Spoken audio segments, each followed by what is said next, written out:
YouTube,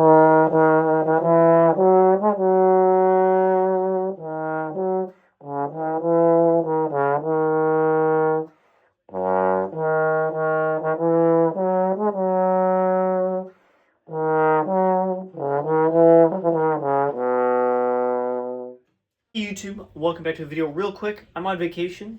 I have very cool friends, and my friend lent me 3 different horns while I'm on vacation for a week. And I thought I'd give him a little review. Don't worry, I talked to him first, so he's okay with me talking about his instruments.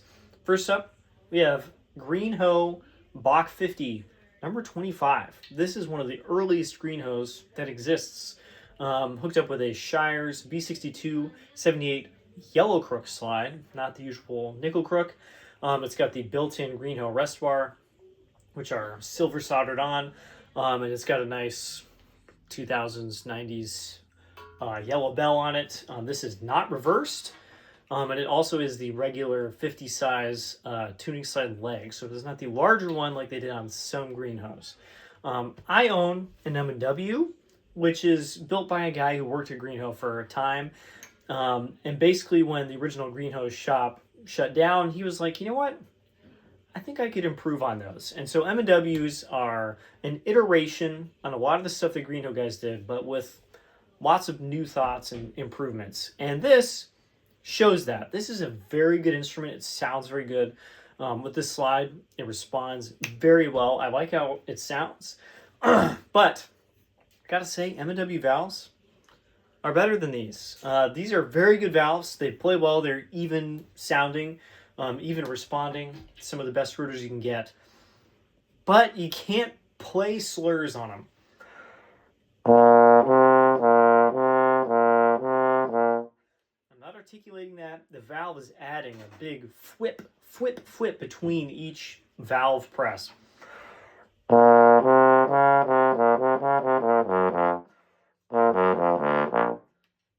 It's like the complete opposite of a Thayer, which will give you great valve legato.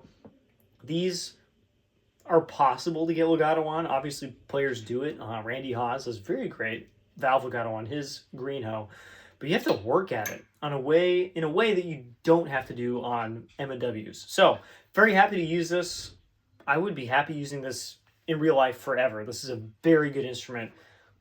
M&Ws are a little better, I gotta say. It's interesting, like, because Matt, the guy who runs M&W, has talked about how he saw some things that could be better, and he was not wrong.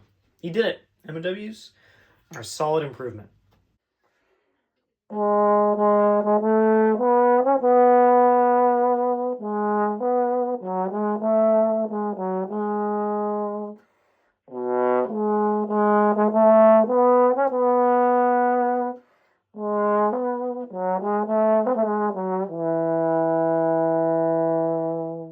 Next up is a very, very special horn that looks kind of similar to something that I own and actually has a part that I do own.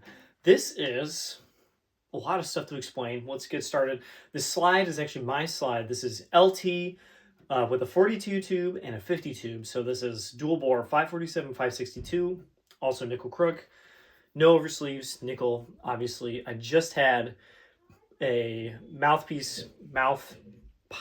lead pipe adapter installed, so I can use different lead pipes. The original lead pipe, not great, just didn't sound very good. It played okay, just didn't sound very good. And the guy who I'm borrowing these from did that for me. And then we have a Canstool CR valve. This is tenor sized, just for reference. And then we have another Canstool CR valve. It looks very familiar because it's the same model of D attachment that I have on my double valve 42. So that's very cool. Then we have an Artisan gold brass tuning slide, very similar, if not the same to mine. I think he built this one. This is not an Artisan one specifically. And then very specially, this is a like 2012 Bach 45 bell. This is not an old one like mine. I have one from the 70s, and most 45s are from before that. They made just a couple of these 45 bells in the 2000s, 2010s, and they went to kind of just random places. They're not made on the exact same mandrel as like my 45 bell was made on. They have a bit smaller, or a bit larger, sorry.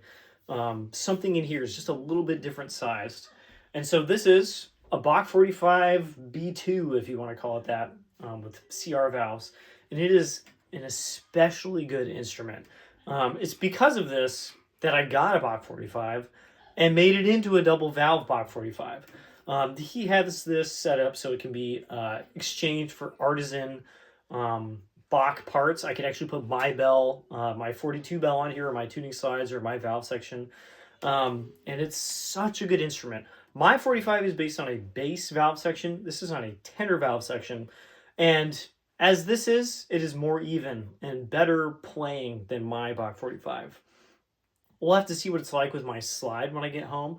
But this one just, it sings. It just has this really great sound to it. And the low range is also very good.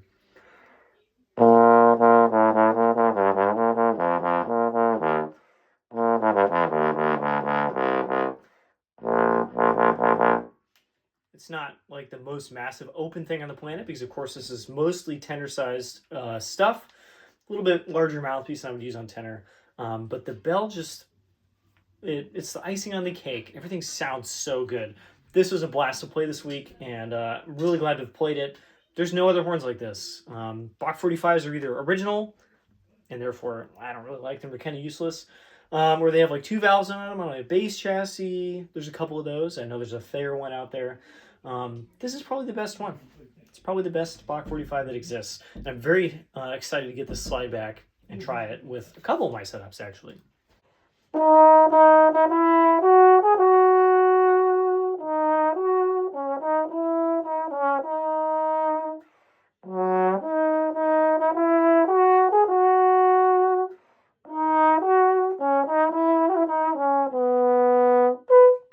Last but not least, it's a 42 BO. Neat.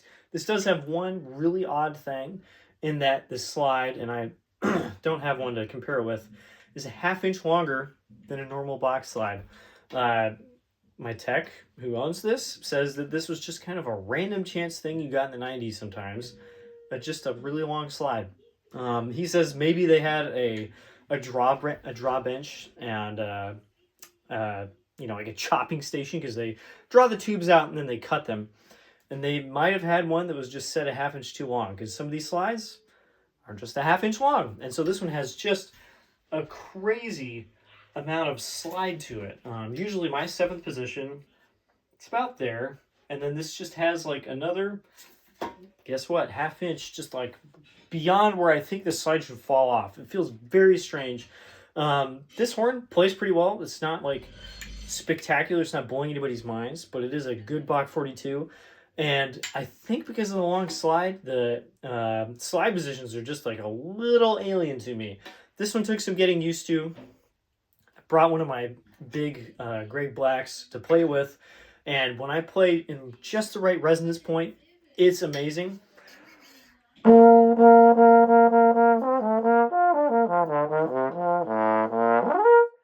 And if I play anywhere below that, it just falls apart and it feels like a stuffy kind of dull 42. But if I play right, it's great. I think that's on me. I should have brought a better mouthpiece to play with. But I got a lot of great practice on this, and that's what matters. And again, thanks to the guy who lent me all these. That is like a massive gift, and I'm not knocking any of these. If these were my instruments, I'd be very happy. And honestly, I've kind of patterned what I have after what he has. So very cool to have a friend lend me this stuff and let me get some good practice in for a week. And very interesting box, even though some of them might not look like it. That's all I got for now. See you all in the next video. Bye.